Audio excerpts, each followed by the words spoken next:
important is E3 now?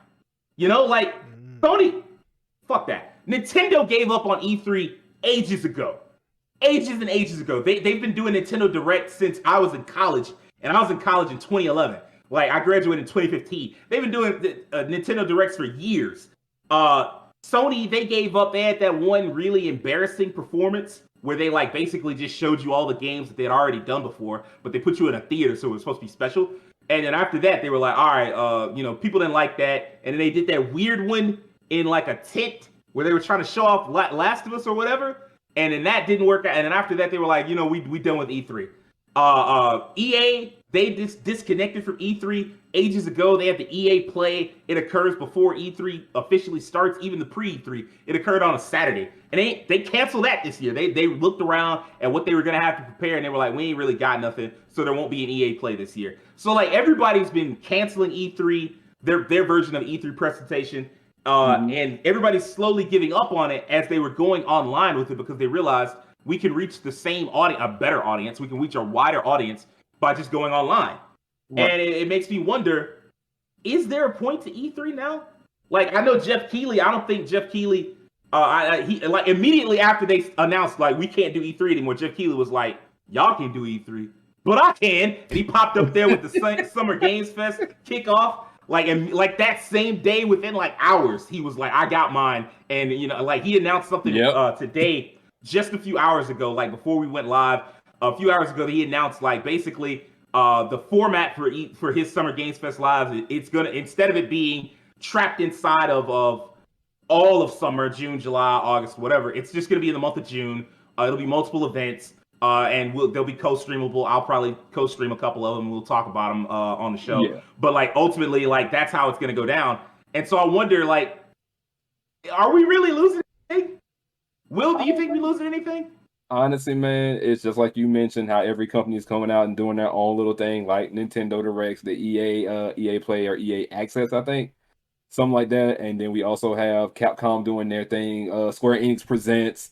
We have a lot of those shows out and about now, and at this point in time, as much as I hate to say it, as someone who was always longed to go to an E3, at this point in time, we're really not losing much with E3 being gone. And especially with Jeff Keighley, shout out to him. I would have never thought he'd be out here just doing this. Man, I just real. I remember him just being the dude I seen on G4. Mm-hmm. Like, hey, that's a cool guy. Now all of a sudden he out here leading game shows and stuff. Like, look at him. But we're not missing much of anything with E3 being gone now. We have every company doing their own little thing and having their own little list of whatever they want to show us from Sony, Microsoft. Everyone has something. Even indie developers. Like I think we just had the New Game Plus Expo? Didn't we just have that recently? The 31st, I believe.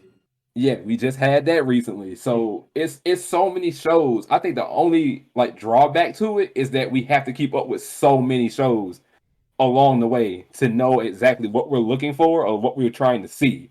Because with E3, everything was just kind of there, and you may have had one or two outlier shows somewhere in the rest of the year. But now it's like shows all through the year, or maybe just hitting the summer and a good chunk of it in the winter. So it's like keep your eyes open, keep your ears open, and be sure to look at what you want to see. And we also got to keep out for major events for fighting games. Like if you're into fighting games, you got to watch those to see the announcements. You got to sit through top 8. So that's a good point. In fact, those are two good points. Like Jeff Keighley, effectively now, he's built the gaming industry around 3 big events. Summer Game Fest kickoff, Gamescom opening night live, and then the Game Awards, which people have taken to calling the Keighleys, because he's running the show. So he's built it around those 3 events. And then the other thing you said that was a really good point is that the fighting game community, basically, you get your news from fighting game shows, fighting game tournaments and shit. So it's some communities are like that, not just fighting games, but some communities you get your new news from inside the community, at some competitive event. Rakeem, how do you feel about E3 shifting like this? Well, first of all, I'm ashamed of Jeff Keighley because he showed up like Vince McMahon did back in the last episode of WCW with the whole world in his hands. He says, I own my competition. Now, he didn't buy E3, but he effectively has bought specifically the presentation of games media. He runs it now. Whether you want to admit it or not, he is the face of the presentation of games media. It's a little sad, like a lot of things, but basically E3 is starting to go the way of the magazine. Like magazines did back in the 90s and like news. And it's funny, I mentioned digital magazine earlier, but now it actually kind of brings up the point that Sage said that's not feasible anymore. Something goes out of style once it's not needed anymore. When magazines were in vogue, that was before the rise of the internet. Once the internet was able to present information expeditiously in a variety of areas all at once, magazines were no longer needed. In the advent of COVID recently, although it was already starting to be like, gamers, developers were having their own conferences and doing their own thing. But the advent of COVID really shut that down because the big thing about E3 was that it was a festival. It was WrestleMania. It was a culmination, the celebration of games for the hardcore gamers. And not just the hardcore gamers, different companies would get in on it, advertising, things like that. It was a big event. COVID shut that down, and these companies realized we can probably save money and create our own narratives around how our games are presented if we do this ourselves. I mean, I remember just like every E3, I was like, man, I can't wait to see what the new Ubisoft game is, which is one of the few positives of like Ubisoft that it has a very negative connotation, but one of the few positives of Ubisoft is that they would always have a new game every year. It might not be Assassin's Creed, it might not, but because they presented the game every year, they were the perfect E3 bait because they always had something to show, and usually would be like hella big, open world, look cool, kind of design wise. But then Ubisoft, like, we can do that ourselves.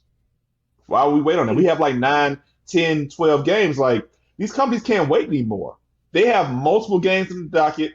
They have a certain amount of money to make it to get these games out. They can't wait half a year, sometimes 8 months to this one event to present a game that's coming out 2 to 3 months after. They got to get that show on the road early. There's too much competition. We know this year, just in the month of February and March alone, there was so much competition in games. I can't even play all the games I want to play. Elden Ring caught me by the hand and said, "Look, brother, you stick with me for about 2 months. That's about it. You ain't going with nobody else. I Finished Wonderland, it's over there. Weird West is weird. Keep that weird stuff over there for now. All these other games, Dying Light 2, sorry, bro, you with me." So, yeah, like it's disheartening because I always saw E3 as like such a cool idea because it really gave gamers a place to really celebrate with each other the love of video games. And of course, there's commercialism involved with it too. It is a business. There's some tricks and tirades out there. We can always talk about how the E3 trailers would always look worse. The game would look worse than the E3 trailers. There was always some visibility, some lies, some witchcraft behind the scenes. But F all that. I love the spectacle. And losing that spectacle is going to kind of suck. But as the game industry moves forward and evolves, now we have the Summer Games Fest. These different companies have their own presentations. Sage mentioned Nintendo Direct, which I believe, to me, does it the best. Like their presentation of Nintendo Direct, people love that. People love Nintendo Direct so much. Other companies, small indie companies like the Rivals of Aethers developers, they've copied that format. Or the Shovel Knight developers, they literally have that same format. They have copied that format. Exactly, Devolver, like they saw what Nintendo was doing, now they're doing their own thing. You could also say Nintendo almost was kind of ahead of their time too, because now other companies are mimicking what they're doing. And it's still exciting to be a gamer though, because we get more stuff across the year now. It is hard to keep up with, like Will said, and I am kind of sad about E3, but I think it's just the way of things at this moment.